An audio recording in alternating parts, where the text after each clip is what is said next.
To a broke person, that sounds like a lot, but to like any rich person, that's like pocket change. You know what I'm saying? It's like it doesn't matter. It's like inconceivably small amounts of money because it doesn't actually result in change. You can't find the meaning of the universe with a few $100,000. You can't travel space. You can't do anything with a few $100,000. It's not feasible.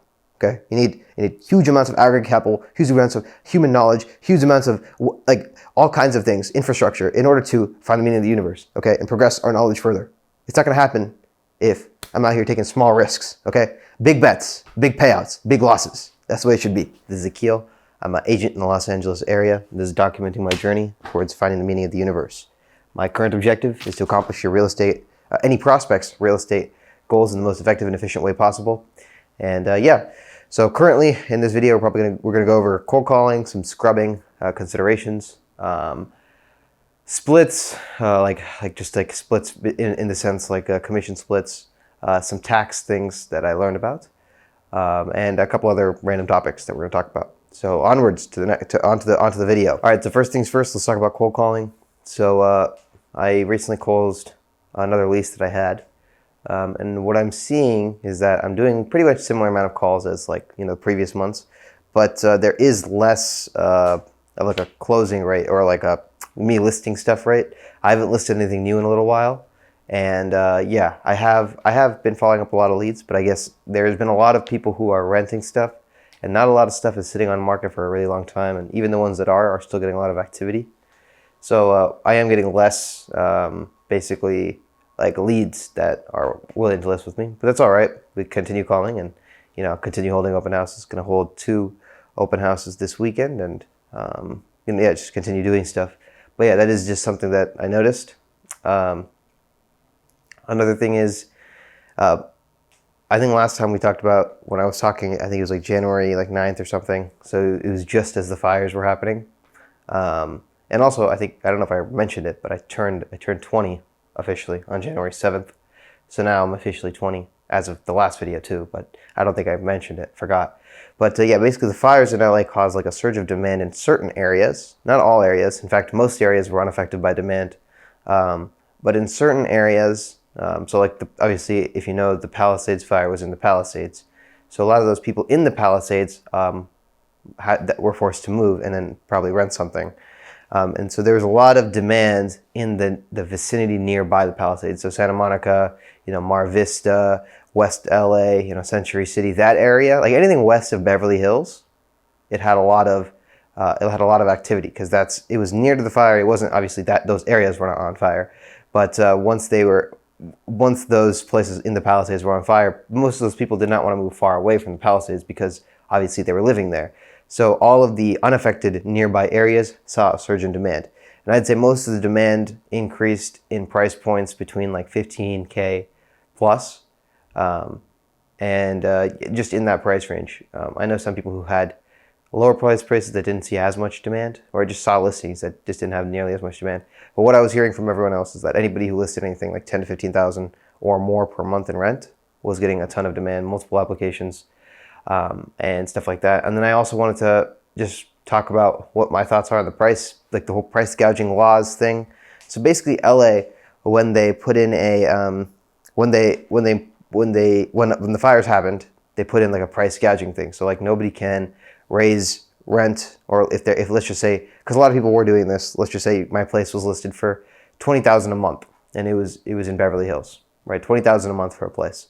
And because of the fires, there were a lot of people who were interested in my $20,000 a month place. So since I had like 10 applications, I decided to just raise this obviously didn't happen, I'm just giving an example. I decided to raise the price to $40,000 a month because there were a couple people willing to pay that.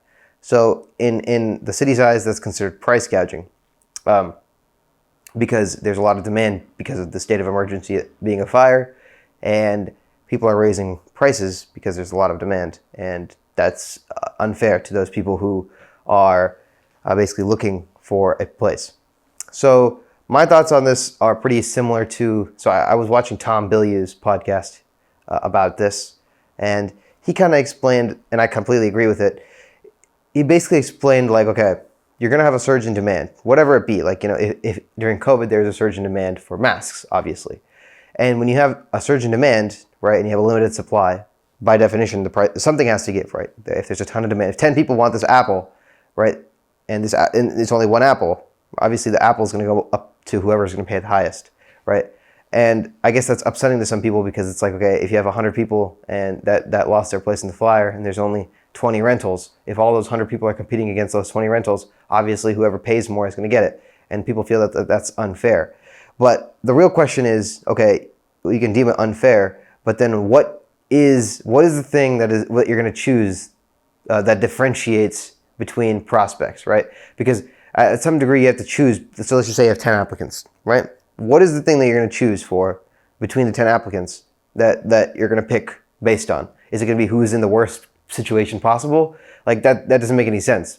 As in, like, if who's in the worst situation possible, then you're just going to be picking somebody who may not even be qualified to rent the place, right? At the end of the day, there has to be a common denominator that everybody can use to base their assessment on who is the best for the job of renting the place out. So in this sense, it's whoever's willing to pay the highest, because whoever's willing to pay the highest because money is a form of value, right? So whoever's willing to pay more for it clearly has more value for the item that they're getting. So that's the only real way to, let's just say, like, figure out, okay, between these 15 people, who is actually the best person. Is like, how am I supposed to choose? Well, this person's willing to pay more, so I can choose this person. I guess I totally convoluted this thing, but the whole point is that what other metric are you going to use to choose somebody, right? Other than price. Like, if you have 100 people that are looking to choose one thing, what other metric are you going to use to choose based on that? You can't. Again, if you try to choose the person who's in the worst scenario, then at some point, okay, you're going to find like the old person who has cancer, who also lost their house in the fire, and then only those people are going to get rentals, right? You see what I'm saying? As in, like, if you're going to choose the person who's in the worst case scenario, at some point you can always find somebody with a worse scenario, and you'll never end up making a decision. And who's to judge on who has a worse scenario? It just doesn't make any sense. Right? Obviously, it's sad to see, like, okay, this person is now unable to find a rental because everything in the nearby vicinity has gone up by 50%. It is sad to see, but at the end of the day, what are you going to do? You can't, like if you put, the problem is, right, if you put a limiter on the market, which is what they did, okay, this is what they did. They said you can't raise rents more than, it was like some, like I think it was 3 or 5% more than the normal rate.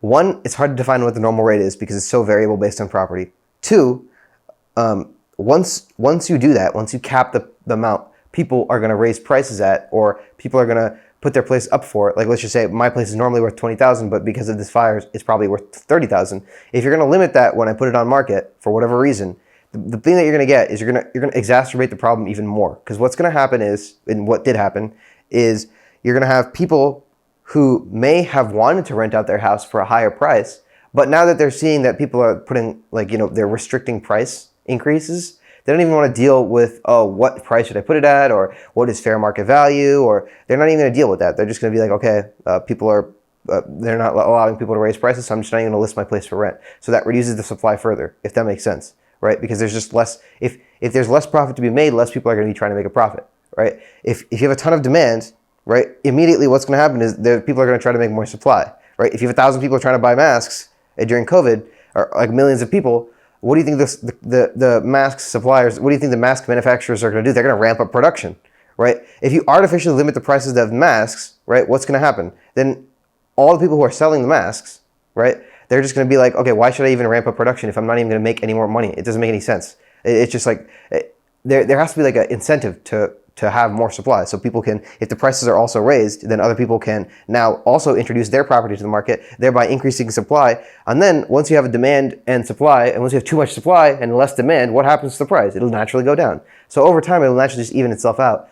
But by artificially doing this, now you're just creating less supply. So those people who would normally be like, like those people who are looking now, since nobody can raise their prices, they just pick the person who's most qualified, and then less people put their place on the market. So those people who are still looking are now still looking. So you have a ton of people who are, it's just like when you put a manual thing, now all these people are still looking, so it exacerbates the problem and elongates it, and it makes it worse for everyone. But I mean, at some point you just kind of have to let the market decide. As much as it's like, some people will be like, oh, well, that's not right, it's not fair to people. But not everything's gonna be fair, right? It's not fair that their house burned down. It's not fair that you live in a city that is very expensive, $20,000 a month. It's not fair. But at the end of the day, it just is what it is. You can't if you start meddling and you start putting your hand in things, then you create a huge problem, right? It's like the same thing that happened in the Soviet Union. What happened? You try to put your hand in, like, oh, what is right? What is fair market value? What is the right price for this item? What is the right price for this item? What is price? Why should money exist? Why don't we just do it like this? What you end up having is the Soviet Union. And what happens to the Soviet Union? A lot of people starve and die. So I mean, it's just like a one-way ticket to, you're just like, you're really going down the wrong route. So at the end of the day, everything is incentive based. If you have the right incentive to increase supply, by you don't even need to restrict, like, you need to restrict pricing, right? If you increase the supply, naturally what will happen?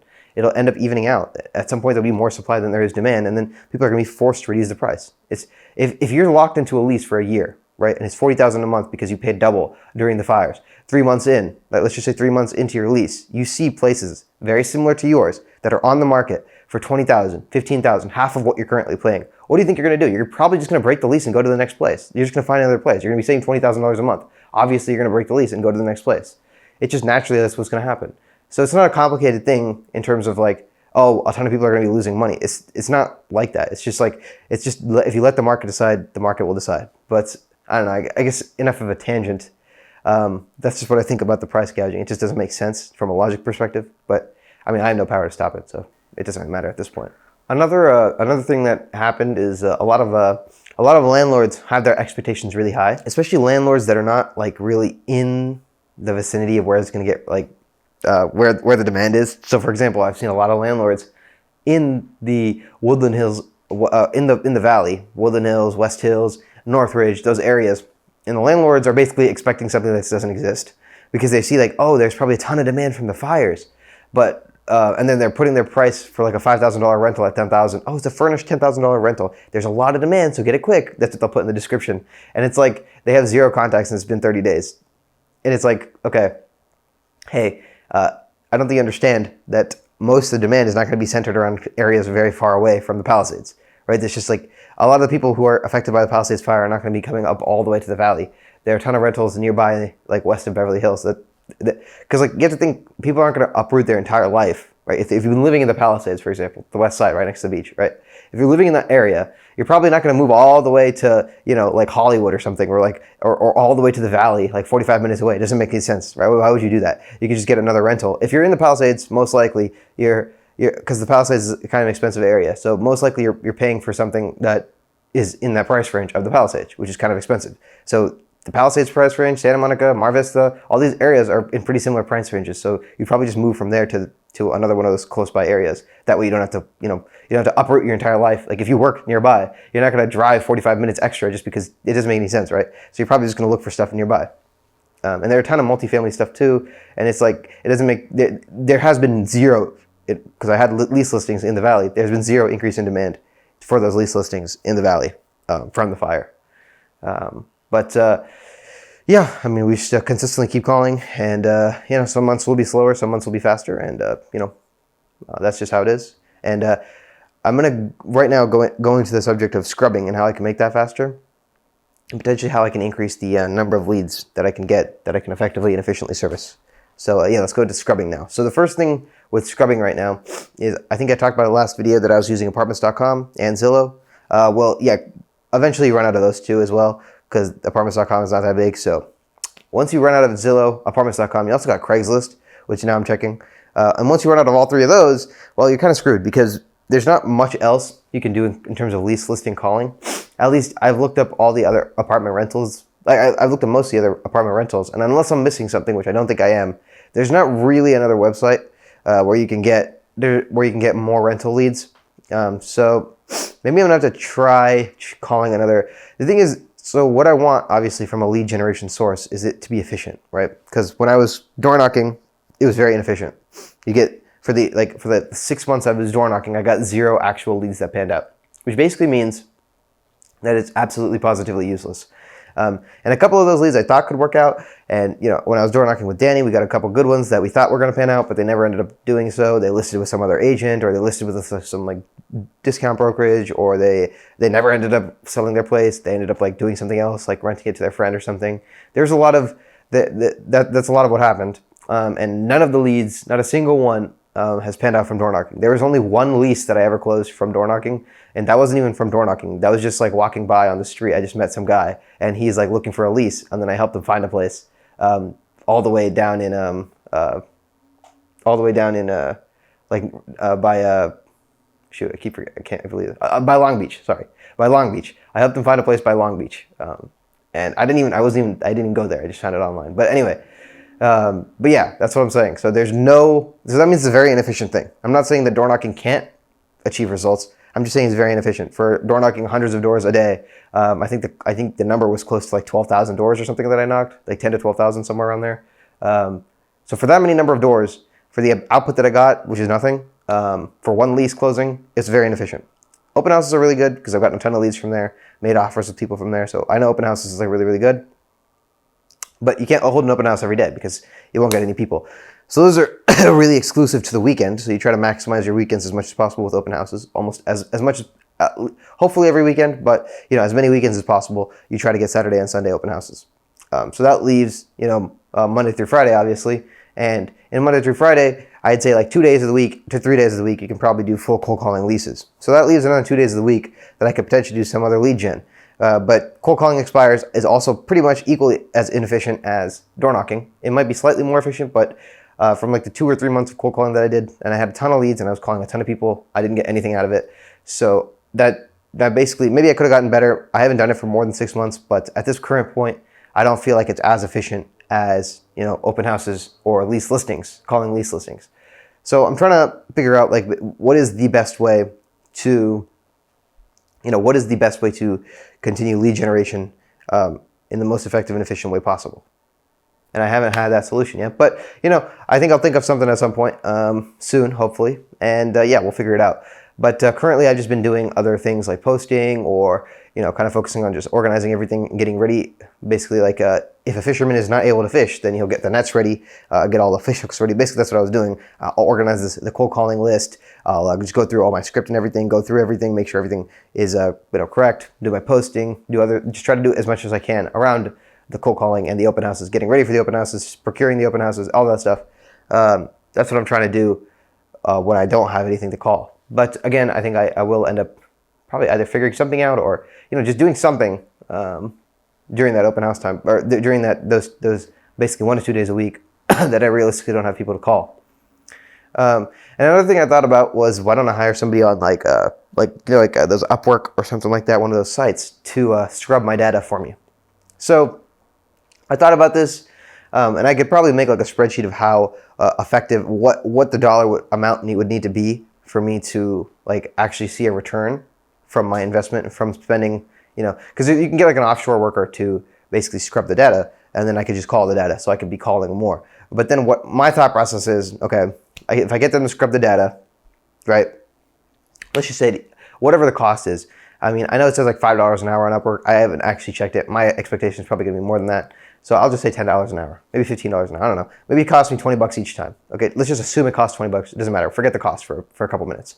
Let's just assume that I have a list, right, that was just given to me, and I can just call. So basically, within 1 day, I would have done I could easily do 3x the work that I would normally do. So like, let's just say in 1 day, I could probably do if I'm just calling instead of having to scrub and do all that stuff, in 1 day I could probably complete 3 days worth of calling in that 1 day. So what do I do for the rest of the 4 days? That's the real question.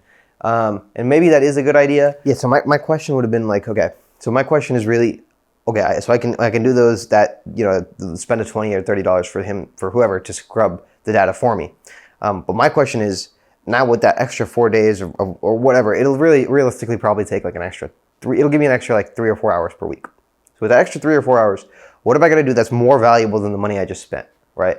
And I'm still kind of like just running like what, I mean, I'm sure there's something I can do, but in terms of lead generation, because like cold calling and door knocking is just, if I were to do that with the extra 4 hours, it would result in nothing, because it's literally so inefficient that for the amount of work that I have to put in to get anything out, like the lever that you pull is so bad that it's basically, if I were to just randomly call people, I'd probably have equal amount of success as door knocking, or just literally random people as equal to success as maybe like the cold calling of expireds or the door knocking. So I have to find a more efficient way to get leads, right, in that time that's equivalent or better than the least cold calling. So basically, that is the problem. Basically, that needs a solution. And I guess everything is just solving problems. Every business is just solving problems. But this one is like, okay, how can you effectively target who you want and make sure they convert in the proper way? Because the current conventional methods of door knocking and cold calling are not that great. And I guess this kind of leads me into my next subject, which is what my next 1 to 2 years is my goal and what I want to do. So obviously, right now, there is I'll say, like, if you even it out, I'll probably get like 2 leases done a month, realistically. Like, realistically, that's probably true. I'll probably get about 2 leases done a month, just based on the cold calling. So how do I increase that, and how do I get more? Basically, in the next year, my goal is to just increase that number and just figure out ways to increase, because I'm gonna have a ton of time to call that I'll have to use doing something else. But I have to find a way to basically increase the number of efficient lead generation that I can do. And because if I could, let's just say, in theory, if I could double my least cold calling, in just like a theoretical perspective, if I could just double it, which it's not that hard. If I could double the amount of data I had, then I could easily double the amount of calling I do. Like, the calling is not the problem. The problem is I don't have the leads, right? There's no leads to call that is efficient and effective. I can call expires, but those are ineffective and inefficient. I could go door knock, but that's ineffective and inefficient, right? I could call 12-month leases that at least 12 months ago, but that's also ineffective and inefficient. So I had to figure out something that is, again, equivalent or better than open houses and lease cold calling. So yeah, and basically that's the goal for the next, ideally in the next few days or weeks, but overall in the next couple years, ideally by the end of next year. So right now, obviously I want a team, right? That's pretty obvious. I want a team with Jennifer Okava in Compass, okay? And the team is great. Obviously I've learned a lot. I would have never closed my first deal without the team. But right now, this is what I'm noticing, okay? The learning up till now has been like this.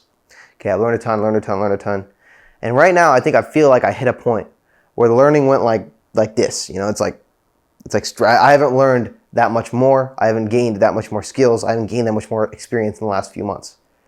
And I feel like there's not, from the team, what I'm saying, from being on Jennifer Okava's team and from the experience that I've gotten, I feel like I haven't learned nearly that much. This is because the effective information of being an agent in terms of paperwork, in terms of what you need to do for deals, I feel like there's a drawdown, because once you know it, you kind of know it. It's not going to really change. Every deal is different, but it's going to be all within that set parameters. And once you really understand the fundamental kind of basics, I wouldn't say I'm an expert or anything, but once you kind of get the idea of it, it's not that complicated to do. It's the hard part is not actually buying, selling, or helping people do it. The hard part is actually finding the people that are looking to buy and sell, because it's pretty easy to, for example, write offers. Pretty easy to figure out listing stuff and solve problems for buyers, or during the closing, or solve problems for a landlord or a tenant, or even a seller or whatever. It's pretty easy to solve those problems. The hard part is actually getting those people to work with you. That is the hard part. That is the unlock in the business. If you can get demand, it's very easy to do the rest, right? Everything else is pretty simple. The hard part is the demand. Okay, if you can get people to want to buy, if you have 100 people looking to buy and sell with you, it doesn't matter how bad you are at paperwork or how bad you are at everything else, you will get sales, guaranteed. But if you're the best in the entire world at everything regards to listing, marketing or paperwork or whatever else, on the backside of the business, it doesn't matter how good you are at that stuff. If you don't have people looking to buy and sell, it really doesn't matter. So the key to unlocking in real estate is just to get those people who are looking to buy and sell. So in terms of, since I know that's the great unlock, and I'm on a team, so here's the logic thing. How much benefit do I get from being on the team versus being solo at this point? Because all of my lead generation is done by myself. I hold open houses, that's all me. I cold call, that's all me. I, whatever else I do anything else, if I ever door knock, that's all me.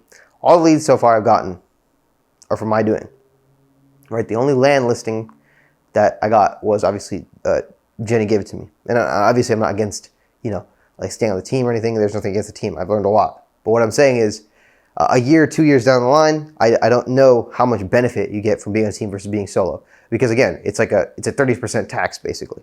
It's like a 30% tax. So it's like if you're staying in California and you're paying, like let's just assume you're staying in one state.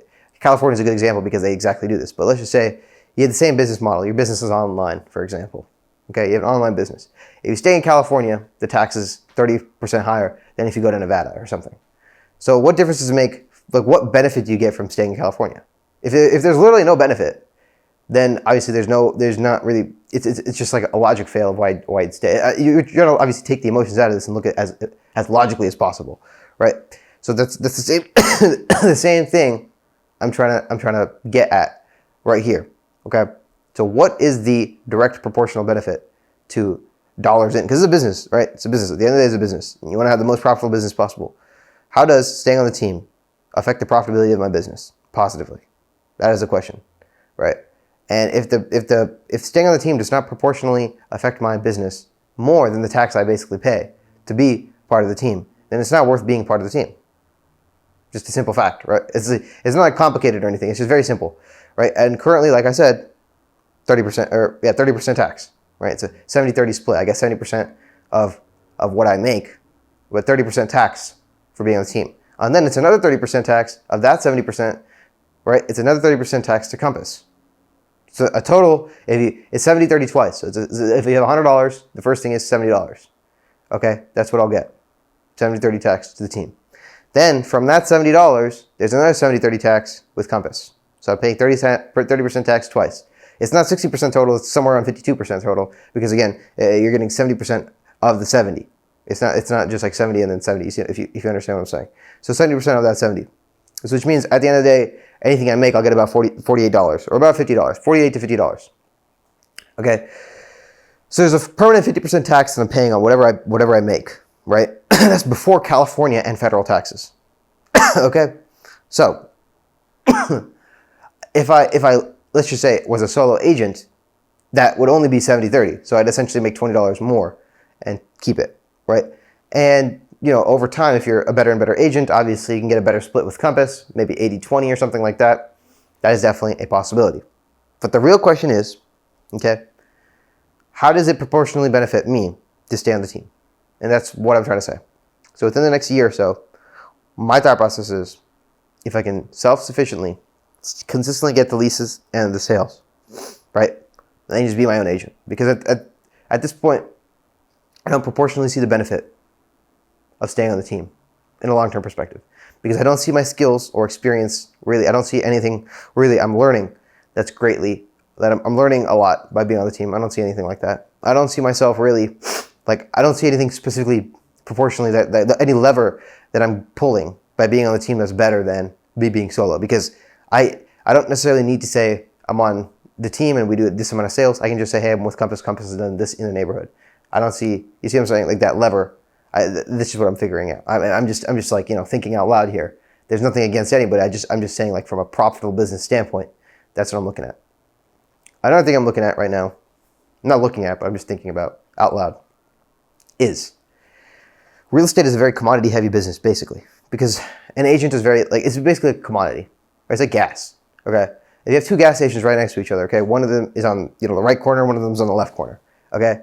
This one on the right corner is $4 a gallon. This one on the left corner is $3.99, or no, not 99, that's too close. $3.85 a gallon, okay? This one's $4, this one's $3.85. Where are you going? The gas is the same both places. Obviously, you're gonna go to the cheaper one, unless you're stupid, right? So as long as you're not stupid, you're gonna go to the cheaper one, because gas is the same everywhere. It doesn't matter if you go to like, Exxon, or you go to Mobil, or you go to like freaking Chevron, or you go to Sinclair. It doesn't really matter. Any of them, they're all the same. The gasoline is gasoline. You're gonna put it in your car, it's gonna burn, it's gonna make your car go forward. That's it. So you're obviously gonna go to the cheaper one, like anybody is. Okay? So like that, in real estate, it's not as commoditized, but it's pretty similarly commoditized. Okay? Like there's not really much of a way to get a very high competitive edge in real estate. One of those, by that I mean, between agents, there's not that much difference in competitive edge. Like there's not much of a competitive edge that each agent has. Obviously, a really good agent is very good because they respond fast, they help you, and they do all those things. But it's hard to, how do you like convey that like to a potential prospect? To somebody who's never used you before, to every agent looks the same, right? Once somebody has used you personally and also compared that to other agents, they're more likely to stay with you because they say, oh yeah, I've already used you, I know how great you are, I'll refer you to a friend, and then you get referrals like that. But again, not as many people are always looking to buy, sell. Not as many people are always looking to buy, sell, rent. So what ends up happening a lot of the time is that whenever somebody's looking to buy, sell, rent, whatever, they always look towards whoever has the most sales in that area or whoever has done the most business. And obviously, if you're competitive, if the biggest competitive moat that you can have is doing a bunch of sales and business in that specific neighborhood, then obviously the starter, whoever's starting out, me, is at a major disadvantage because I haven't done that. So what is the competitive edge that I bring to the market, right? That sets me apart. Other than obviously being attentive to the customer, caring a lot about responding fast, doing all those things, that's fantastic. But it's not competitive enough to be. What I'm saying is you don't have such a great moat. Like for example, let me give an example of a company with a great moat. A couple companies with a great moat. One, Amazon. Amazon has a really huge competitive moat.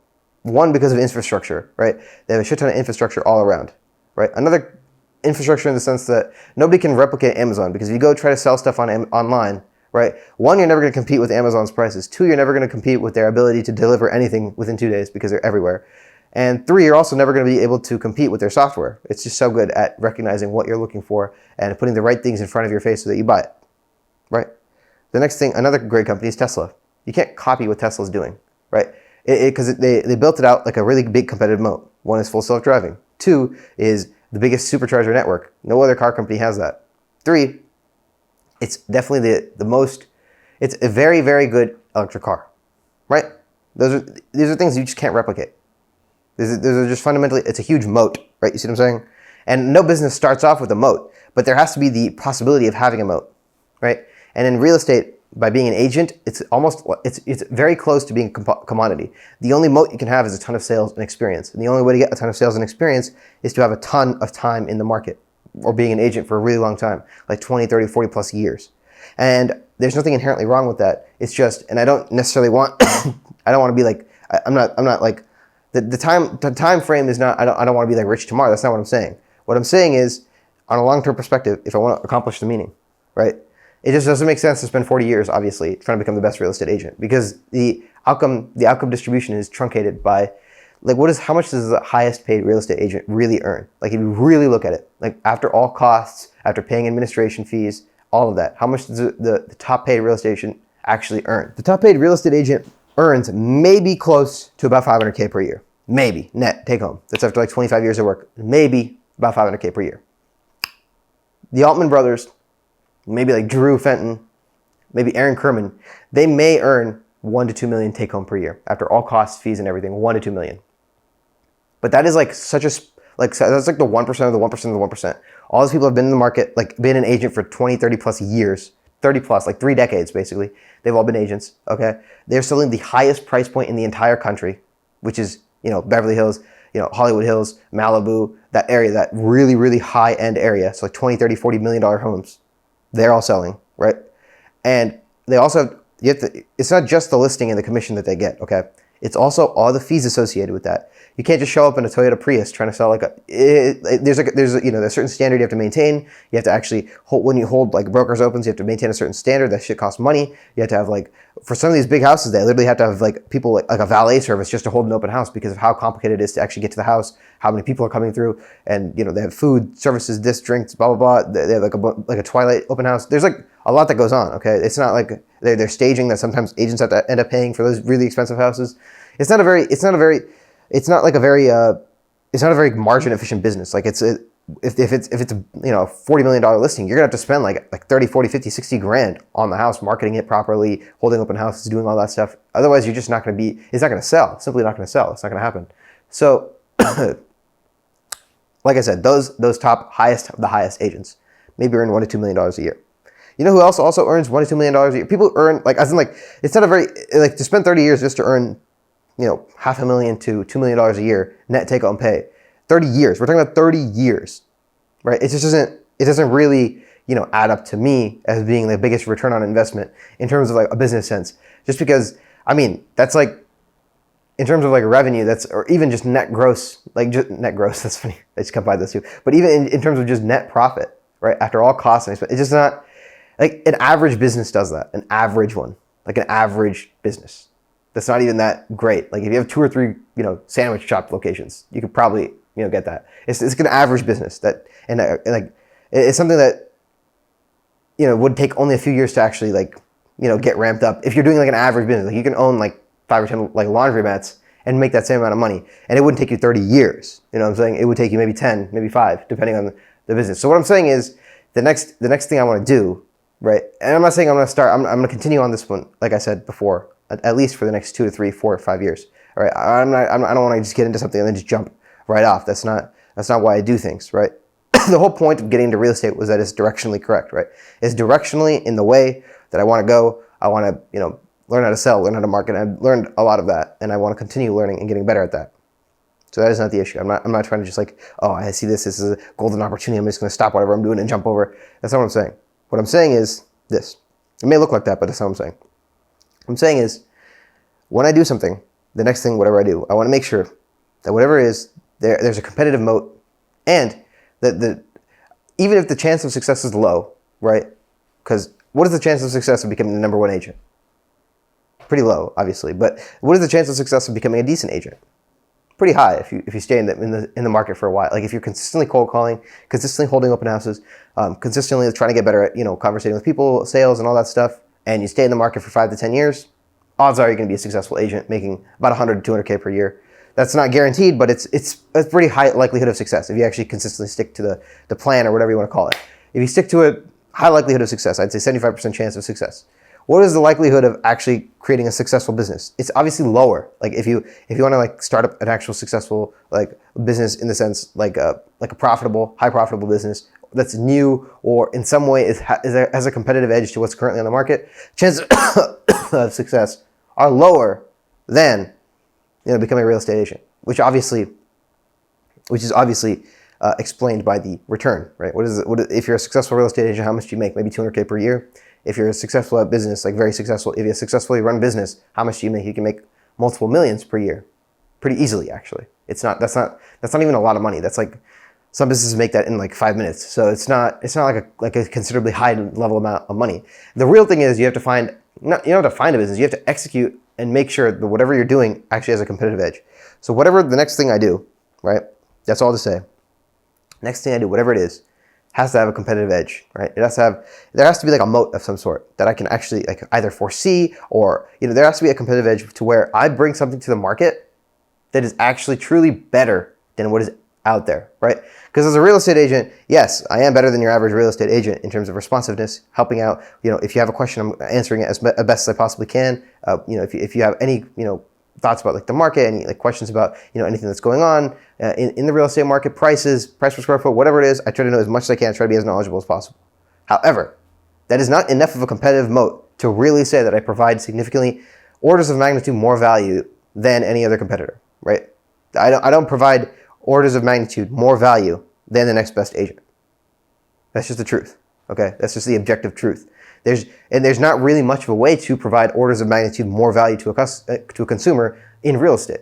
I just don't see a way that you can physically do that. It's a very I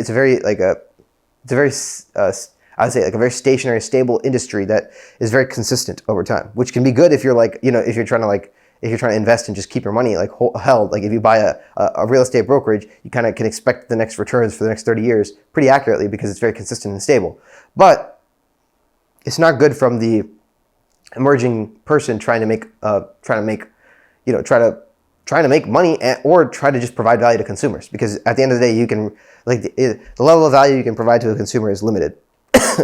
Therefore, the number of actual like profit or revenue or any money that you can make is also very limited. So you want to be the next thing I want to do is whatever I do next, I want to actually make sure that I can provide so much value, right, to the consumer that is significantly better than what anything else on the market is, right? Tesla provides so much more value as a car than any other car on the market, right? They simply do. Any other electric car, Tesla provides so much more value. Full self-driving, you got the entire supercharger network. It's very easy, super easy to set up. They have an entire, the user interface is very simple and easy. It looks sleek, they look nice, they're comfortable, they're fast. I mean, there's so many reasons to choose a Tesla compared to the next best competitor, right? I'm not trying to be like a Tesla spokesperson, but I'm just saying that that's the truth about the company. Same thing with Amazon. There's so many reasons to use Amazon compared to any other website online to purchase things that it just doesn't make sense to use any of the other things because they've created so much value in the customer that you always go back to Amazon. It's just the truth, right? And that's with every great car company, even Toyota, right? They provide so much more value compared to any other shit car company because their cars are reliable, they're pretty cheap and effective, they have great gas mileage, they always work. If you turn on the car, it actually works correctly, it's comfortable, it's simple, it's economic, it's right because it's a great company and they have a lot of brand awareness, right? So they provide significantly more value compared to any company. And that's what, if I'm going to do any business, right, I want to make sure that whatever it is, I have the ability to, not necessarily right at the outset, but at some point create more value for the consumer than, what they currently have. Like, there's no point in just selling. Like, I don't want to be like another person who's just like, oh, I want to get into this business because I want to make money. I want to do this because there's a lot of people making money in that. Oh, there's a lot of people owning a cleaning business right now. I'm going to get into the cleaning business, make a lot of money. Unless I can provide more value to the consumer, there's no point in entering into the market. I want to make sure that whatever I do, I'm going to, the next thing I'm going to think long and hard about how I can actually, it doesn't, like I said, the chances of success can be low. I don't care, even if it's it could be like a new emerging market that's clearly, it may go completely bust. It may not even turn into anything. That's completely fine. But I just want to make sure, whatever I'm doing, that there's a chance that I can create significantly more value than what's already on the market. Okay? Because I don't want to be one of those 1,000 other shitty companies that just delivers the exact same product as anyone else. Maybe slightly better, obviously. Maybe slightly better. Like if you go to like freaking Albertsons and Walgreens, maybe one is slightly better, but they're basically both the same shit. It's the same shit. You go into the store and it's the same shit everywhere. Okay? Walgreens and Albertsons is the same shit. Okay? It just is. But you go into Walmart, it's a lot different. You know what I'm saying? It's a lot different. It's better and it's cheaper. They have more of a selection. It's very automated, so you can actually go through and everything's fast. I don't know, it's just the prices are low. The distribution network is wide. You can get whatever you want. They have, whatever you want at the cheapest prices, and it's just better quality. There's actually providing value to consumers. And they have brand awareness. For really big businesses, it's kind of, so at some point it becomes just brand awareness. Sometimes it really just is brand awareness and location availability. But you just don't want to be like any other, like shoe store, any other freaking laundromat or some shit, or any other vending machine or some shit where you're providing zero value, basically, to the consumer other than what already exists. There has to be a reason to come to you. And there's thousands of those opportunities, always, everywhere. It's just about really, capturing, it's just, like I said, the chance of success can be low. It's just about really striving to provide value to the consumer that is significantly better than what's already on the market. Anyway, instead of this giant, super long tangent that may never, turn out into anything, you may look at my video 10 years from now and be like, wow, well, you were completely wrong. You're still a real estate agent. You're still trash. You're still not earning shit. But hey, I have nothing to say about that if that's the case. But, I'm going to try my best to not let that be the case. And I'm going to try to, in the next 3 to 4 years, like I said, I'm going to focus on real estate. This is the mission right here. I'm going to think about everything I can to accomplish this mission right here, right? Being as best real estate agent as I can, because at the end of the day, you may be like, oh, what's the point? Why don't you just leave now and then try to figure out something? No. The most important thing is once I set my mind to something, I'm going to stick to that. I'm going to be as best real estate agent as I can. You might be asking, well, why only 4 or 5 years? Well, look, I want to be excellent at something. Okay?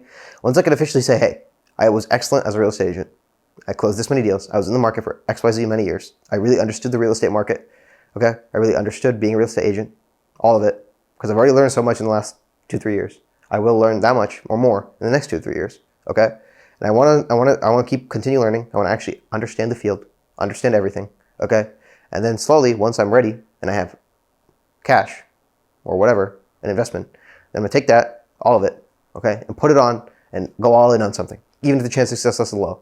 Because, like I said, even if the chance of success is low, that means even in the small chance that I am successful, I'm one step closer to the meaning of the universe. And if I don't succeed, well, it doesn't matter because I'm still very far away from the meaning of the universe. So it's like either way, if I lose or I win, I'm still here, Like if I lose, I'm right here. If I win, I'm like all the way up here. But if it's like, if I lose, I'm like right back to here. Okay, you lost a few $100,000. Who cares? It's like pennies. Okay, it may sound like, oh, a few $100,000. Wow. To a broke person, that sounds like a lot. But to like any rich person, that's like pocket change. You know what I'm saying? It's like it doesn't matter. It's like inconceivably small amounts of money because it doesn't actually result in change. You can't find the meaning of the universe with a few $100,000. You can't travel space. You can't do anything with a few $100,000. It's not feasible. Okay, you need huge amounts of aggregate capital, huge amounts of human knowledge, huge amounts of like all kinds of things, infrastructure, in order to find the meaning of the universe. Okay, and progress our knowledge further. It's not going to happen if I'm out here taking small risks. Okay, big bets, big payouts, big losses. That's the way it should be. So yeah, my advice to anyone: big bets. Big bets. Gotta find the meaning. Anyway, so that's about that. And then okay, so I wanted to say a note on taxes, right? So taxes. Every time I file taxes, I realize how stupid taxes are. Anyway, taxation is theft. What are the founding fathers doing over here? There should be no income tax. Abolish the income tax. Anyway, look.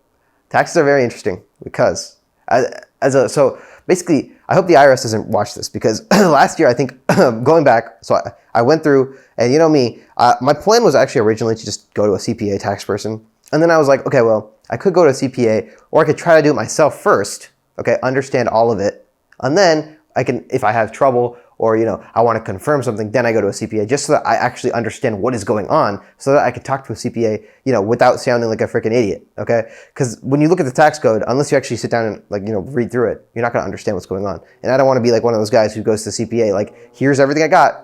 What do I got to pay for taxes? And then the CPA has to do all the work, and then he's asking me questions, and I'm like, well, I don't know what that even means. What are you asking? And it just becomes a really complicated situation. If I'm going to go to a CPA, okay, I want it to be very efficient, simple, easy. Like if I go to CPA, okay, is this correct? This correct? This correct? CPA is like, yo, what's up? Here's this. This is what I would do here. Here's what I would do. That's actually not allowed. You can do this, but you can't do this. Blah blah blah blah blah blah blah blah blah. And I actually understand it. We can make those changes, and we can do from there. Okay, that is the ideal situation if I need to use a CPA. But what ended up happening is, so I started on my taxes, okay, and I was like, oh shit, there's actually a self-employment tax that you have to file separately, like as in like it's an extra, it's a different document than the normal tax. I didn't realize this last year. I don't know what the hell I was doing, but I never actually filed like for self-employment. It doesn't really matter because that amount of money was so small that it's like I made like $4,000 last year, like officially, and I didn't, or like $5,000, something like, I don't know, some like really small amount of money, $4 to $6,000, somewhere around there. But I never wrote anything off because I thought, okay, that's such a low amount that nobody's going to tax that anyway, because I looked up IRS income tax amount, and that was under the tax threshold, so I thought I didn't have to pay anything. But little did I know, there's actually self-employment tax they have to pay either way, and it has nothing to do with the income tax. So what I'm saying is, I totally messed up last year, and I technically owe the IRS like $400, maybe $500. I mean, if I were to go back in time, I would still actually end up with zero because I spent so much on gas and other things that $6,000 would actually have been zero, because if I add up all the stuff I spent money on, like I spent money on MLS, E&O insurance is already $2,000. MLS is $240 plus $240 is $500, right? But with taxes and everything, so $500 plus $2,000, that's $2,500, not including gas. Okay, if you add gas to that, crazy shitload. Okay, gas expenses, freaking what do you call it? I said that like 5 times now, but expenses for like, what do you call it? My computer. I upgraded my computer stuff, blah, blah, blah, blah. There's like a million. If I go through the list, I'll find like a million expenses that if I write off, I probably would have had like $1,000 in actual earns. And then what is the self-employment tax on that? Like $25. So, I mean, in reality, maybe like $100. But in reality, I probably would actually end up paying zero. But still, I messed that up last year. So, I don't know what's going to happen. Hopefully they don't, Mr. IRS guy doesn't come after me. Hey, you got to pay your $150, buddy. I'm going to kill you otherwise. That's like, it doesn't make sense. If my earned income was $1,000 for last year, why do I need to pay taxes? That's such a small amount of money. It's like, it doesn't even make any sense. But, I didn't realize that. And if I need to pay it, I will pay it. It's not a big deal. But what I'm saying is taxes are very interesting. The one thing that's super interesting is you actually have a personal CPA, okay, right here on your phone. You know how? It's for free. You use ChatGPT. ChatGPT, you can upload your entire tax return, which is what I did. Okay, so you can literally ask ChatGPT to go line by line and verify every single thing looks correct and is according to the tax code, which is insanity. And ChatGPT literally corrected 2 of my mistakes on like depreciation for like computer assets and depreciation for a car. It's like it corrected like 2 or 3 things. It was like, hey, that's actually not allowed. You have to do this. You can't file that all at once. That purchase has to be depreciated over X number of years by using XYZ methods. And I was like, holy shit, this is insanity. This is like, it's so good. That's like I literally, all I have to do is take the PDF and upload it onto the ChatGPT and then just say, hey, line by line, tell me what I did wrong and what can I improve. And then it goes line by line and tells me. That is amazing. You have a personal, that's going to like replace all CPAs. If more people knew this, I think TurboTax would probably be out of business because it makes everything so simple. You ask it a question, okay, what do I enter on XYZ line? It gives you an entire explanation of what to enter, how to enter it, where you need to go, what you need to do. It's insanity, insanely good. I'm probably going to be replaced in a few years. That's how good it is. So that's what I want to talk about in terms of taxes. And yeah, okay, the next thing I want to talk about is why I'm permanently stopping investing. Okay, not permanently, but I'm stopping investing into the market. So anything I make for the next, like, I don't know how long it's going to take, but anything I make for the next like XYZ amount of time, probably about like, I don't know, probably the next like 6 months to a year. Anything I make, I'm going to save. The reason I'm doing this is because I want to actually buy Zillow leads. So I know I was discussing it before, like why I'm going to wait for Zillow leads until like some random future date. Here's what I decided. I'm going to put all my money, save it, and then once I get about 20 to 25K, I'm going to buy Zillow leads. Okay? I'm going to use that money to test on Zillow leads. And I may get $0 out of it and waste all my money, but I'm going to do as much testing as I can, like split test it. I'm going to do like, okay, what if I do this area? What if I do this area? What is the area that gets the most? And hopefully, I'm probably going to do like a 6-month thing. 6 times 4K is about 24K. So $4,000 a month for 6 months. I'm going to do that. Let's see what happens. Hopefully that's going to happen in the next few months. The sooner the better, because I'd like to invest in the markets. If anybody knows, the dates today is February 7th, 2025. If you look at stocks, they're inconceivably low. I wish I had cash to buy. And even though I do have cash, I can't buy it because I'm saving the cash. And it's just shitty. Because I look at the stock prices and I'm like, bro, I bought AMD at 130. Now AMD's at 100. It is the perfect time to buy. It is literally, there's no time better to buy AMD stock. There is no time better to buy Nike stock. I bought it at 72. It's currently at like 69. Okay, I could be buying so much. Okay, I could be so happy right now. Okay, AMD, Nike, Intel is at $19. I could buy Intel stock. Okay, there's so many great stocks that have went down that I could be buying. But no, I had to save that money so I can buy Zillow leads. So that's what I'm going to do. I am restricting. It's like, I'm looking at it, I'm like, wow.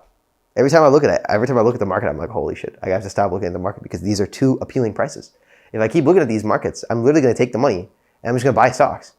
So I can't look at it. It's just like too appealing. It's like the prices are so low. It's the perfect time to buy the dip. So annoying. Anyway, so Zillow leads. We're gonna be doing the Zillow leads. Once I do that Zillow leads, I'll also probably save some. I may also save a little extra for the scrubbing of the data, like I was saying. Hire some dude on Upwork, who's in like Shanghai or something. He's like, yes, I will do your work for $15. And then, some